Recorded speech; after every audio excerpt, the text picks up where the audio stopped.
देखिए, गांधीनगर गणेश नगर का ये दुर्भाग्यपूर्ण है कि हमेशा यहाँ का जो रीडेवलपमेंट स्लम डेवलपमेंट है, सारे स्कीम हमेशा नेताओं की गंदी राजनीति का शिकार होता है। आज कई वर्षों से, तकरीबन 20 वर्षों से लोग यहाँ पे रह रहे हैं और उनको चाहिए घर के बदला घर, लेकिन कुछ ऐसे राजनेता हैं जो कि अपनी राजनीति रोटियां सेकने के लिए फॉर्च्यूनर, स्कॉर्पियो और ड्यूप्लेक्स फ्लैट के लिए आम जनता को बेवकूफ़ बनाने का कार्य करते हैं।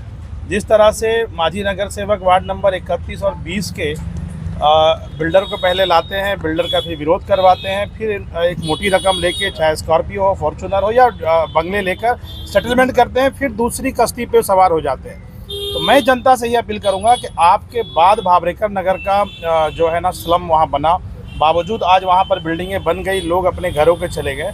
मैं किसी बिल्डर के सपोर्ट या विरोध की बात करने नहीं आया हूँ। मैं जनता से बस एक ही अपील करता हूँ कि जनता जागरूक रहे। जो भी बिल्डर पात्रता करके घर देता है, शिफ्टिंग करके देता है, आज जो हमारी लड़ाई थी, क्योंकि हम लोग भी बिल्डर के खिलाफ आज पिछले 10 वर्षों से लड़ रहे थे, लेकिन जब हमारी लड़ाई कोई फॉर्च्यूनर स्कॉर्पियो की नहीं थी कि हमें फॉर्च्यूनर चाहिए, स्कॉर्पियो चाहिए।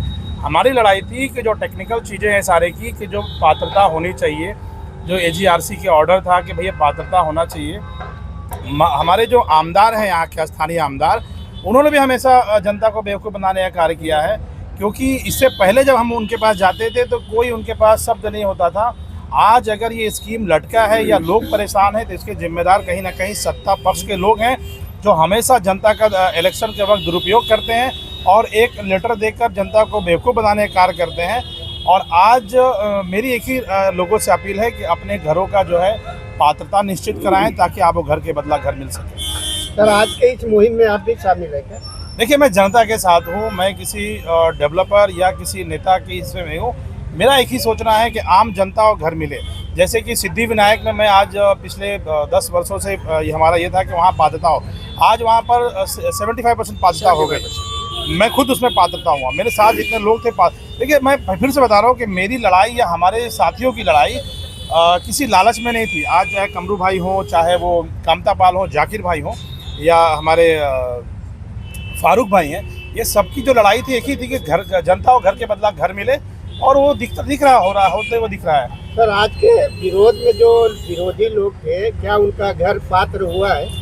देखिए, अब जिनका पात्रता हुआ है एज पर द सारे रूल्स, वो अंदर जा गए हैं, वोटिंग करने गए हैं, वोटिंग दे रहे हैं, वोट का अधिकार है, और यही SRA का आदेश था कि आप अंदर जाएं, आप AGM लगाएं, वोटिंग करें और बिल्डर को नियुक्त करें। आप जिसको बिल्डर को नियुक्त करना चाहते उसको नियुक्त करें, चाहे वो श्रेया बिल्डर हो, चाहे कोणार्क हो, चाहे रूपारेल हो, जिसको आपको अच्छा लगे। ये लोकतांत्रिक प्रक्रिया है, जिसको SRA ने, हाई कोर्ट ने लिख के दिया था कि आप AGRC ने लिख के दिया था कि इसमें पात्रता निश्चित हो। और आज तकरीबन 900 लोग पात्र हुए हैं, 250 लोग प्रोसेस में हैं, 50 लोग डॉक्यूमेंट्स का अभाव से वो पेपर नहीं जमा किए, और 250 लोग हमारे आमदार साहब ने जो है ना लेटर डाल के लेकिन डॉक्यूमेंट नहीं डाले हैं। अब एक विधायक के लेटर से अगर पात्रता होता तो मैं माननीय अबू आसिम आजमी से रिक्वेस्ट करता कि आप भी लेटर दे दीजिए, वो तो लेटर का अंबार लगा दे मेरे बोलने पे। लेकिन पात्रता एक प्रक्रिया है, डॉक्यूमेंट्स की प्रक्रिया है, उससे आपको चलना पड़ेगा। क्या लग रहा है सर, जो पात्र हुए थे, पात्र जो विरोध पड़ेगा।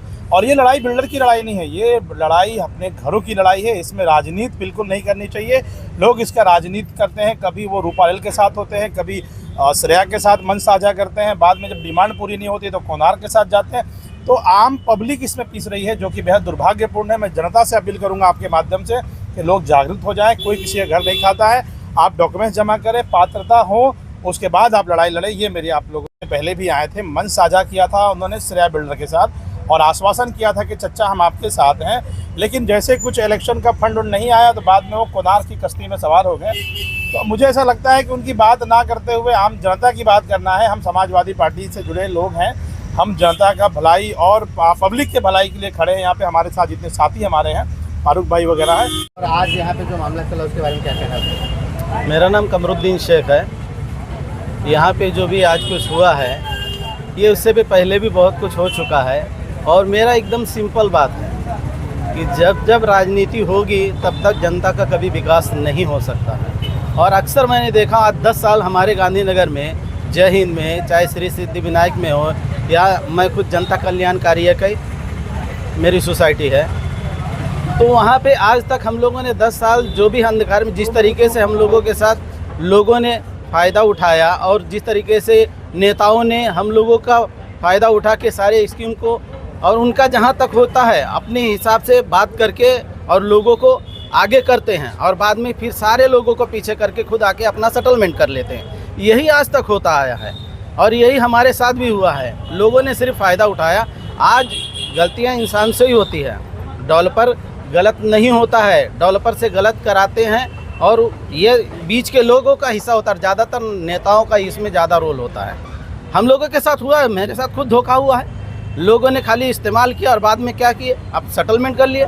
आज फिर भी देखो कुछ नहीं तो 1000 के आसपास पात्रता हुआ है, चाहे श्री सिद्धिविनायक में, जय हिंद में, हर जगह काम अच्छे से हो रहा है और लोग सिर्फ लोगों को गुमराह कर रहे हैं।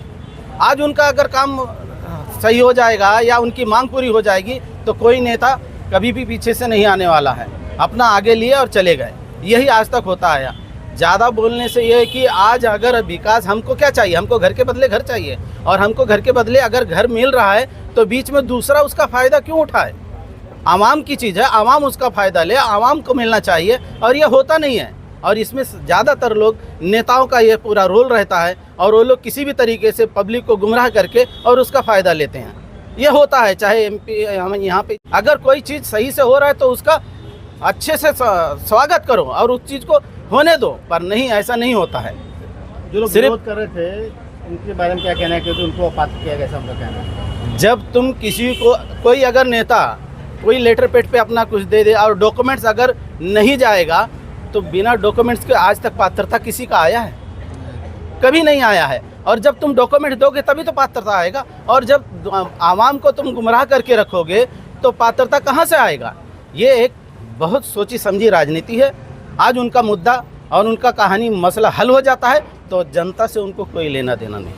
क्या नाम बताओ, नाम? गुलाबी। कितना साल हो गया आपको? 45।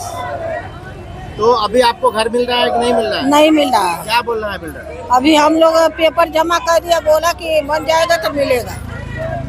रजिया शेख। कितने साल हो गया? 25 साल हो गया आके हमारे घर है, 25 साल से रह रहे हैं। घर देने का जिम्मेवारी नहीं रह रहे, बोल रहे एग्रीमेंट करो कि हम अपना घर तुमको दे रहे हैं, तो क्यों एग्रीमेंट करेंगे हम लोग? तुम एग्रीमेंट करके दो ना। क्या नाम है आपका? मीरा गुप्ता। कितने साल हो गए? 35 साल। 35 साल। घर मिल रहा है आपको? नहीं। क्या बोल रहे हैं? नहीं बोलता नहीं, अभी टूटेगा।